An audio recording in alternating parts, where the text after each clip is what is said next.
দাখিল পরীক্ষা না দিয়ে বিয়ের দাবিতে প্রেমিকের বাড়িতে অনশনে বসেছে এক পরীক্ষার্থী। বিয়ে না করলে আত্মহত্যার হুমকি দিয়েছেন তিনি। বৃহস্পতিবার সকালে এমন ঘটনা ঘটেছে বরগুনার আমতলী উপজেলার পূর্বচন্দ্রা গ্রামে। স্থানীয়রা জানান, উপজেলার মহিষকাটা এলাকায় দাখিল পরীক্ষার্থী এক ছাত্রীর সঙ্গে চাওড়া ইউনিয়নের পূর্বচন্দ্রা গ্রামের আরিফ মৃধার প্রেমের সম্পর্ক হয়। গত ৩ বছর ধরে তারা প্রেম করছে, এমন দাবি ওই পরীক্ষার্থীর। প্রেমিক কলেজ পড়ুয়া আরিফ মৃধা তাকে বিয়ে না করে কালক্ষেপণ করতে থাকেন। তাই ৩ এপ্রিল আরিফের বাড়িতে যান ওই পরীক্ষার্থী। আগে পরে শুনছি যে পোলা একটা মেয়ের লাগে লাইন করে, মুখ সবাই নাতি নুতি এবার ওরা একখানে হয়, কথা এগুলো জানছি। এবারে হেনা মাইয়ে যে নাইছে হেনে আমি এবার দুটোই যাই ওখান দেখি মাইয়ে হেন যাইছে পোলার মাইয়ে, এবার হাওড়ি নামিয়া মাইয়ে তুই এরকম কল দিয়া ঘরে গেছি। ওয়ালটন আবারও মিলিয়নিয়ার অফারে ওয়ালটন ফ্রিজ কিনে আপনিও হয়ে যেতে পারেন মিলিয়নিয়ার।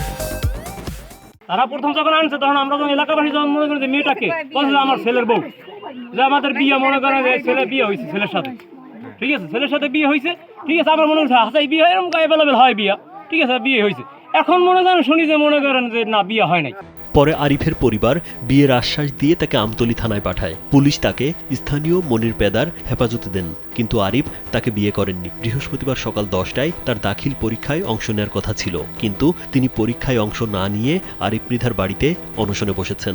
মা বাপই আমার দ্বারে কষাইয়ে দিয়েছে, তাতে আপনি যেটা করেন আমি সেই দিয়ে মানি। তারপরে আমি বিভিন্ন চাপে আছি, জয়নাল মেম্বার, তাছাড়া ওই যে ছেলেরা মামাতো ভাই, এরা অনেক চাপ যায় আমার লাগে, যারা হাঁটে। ওই দাখিল পরীক্ষার্থী বলেন, আরিফ মৃধা তার সঙ্গে ৩ বছর ধরে প্রেম করেছে। বিয়ের প্রলোভনে তাকে একাধিকবার ধর্ষণ করেছেন। এখন তার পরিবারের কথা মতো বিয়ে করতে রাজি হয়নি, তাই পরীক্ষা দেয়া বন্ধ করে বিয়ের দাবিতে আরিফের বাড়িতে অনশনে বসেছেন তিনি। 24 ঘন্টার মধ্যে বিয়ে না করলে আত্মহত্যা করবেন বলে জানান তিনি। তারা মানতেছে না, আমারে তারা পরিচয় দিবে না, তারা আমার মানতেছে না। তারা বলছে যে আমি যে জায়গায় আইছি এই জায়গায় থাকতে, তারা নাকি আমি মারা গেলে আমার লাশও নিবে না। ওই পরীক্ষার্থী আরও বলেন, গেল 3 এপ্রিল ওই বাড়িতে যাওয়ার পর আরিফের মা তাকে তার ছেলের সঙ্গে রাতে থাকতে দিয়েছেন। এখন তারা পালিয়ে গেছেন। নিয়ে আমার বিয়ে করার কথা বলছে, আমার নিয়ে জায়গায় ঘোরাঘুরি করছে। আমরা 2 দিন একসাথে ছিলাম, এক রাত ছিলাম ওর সাথে আমি। তারপরে বিয়ের কথা চলছে, বলছে বিয়ে করাইবে আমাদের। তারপর আমাদের থানায় নিয়ে গেছে। ওর বাবা মা। অন্যদিকে আরিফ ও তার পরিবার এলাকা ছেড়ে চলে গেছে, তাই তাদের সঙ্গে যোগাযোগের চেষ্টা করেও পাওয়া যায়নি।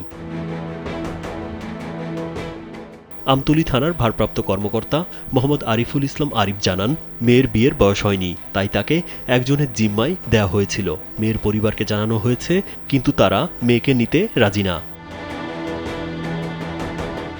এ ঘটনায় এলাকায় চাঞ্চল্যের সৃষ্টি হয়েছে। এলাকাবাসী ঘটনার সুষ্ঠু সমাধান দাবি করেছে।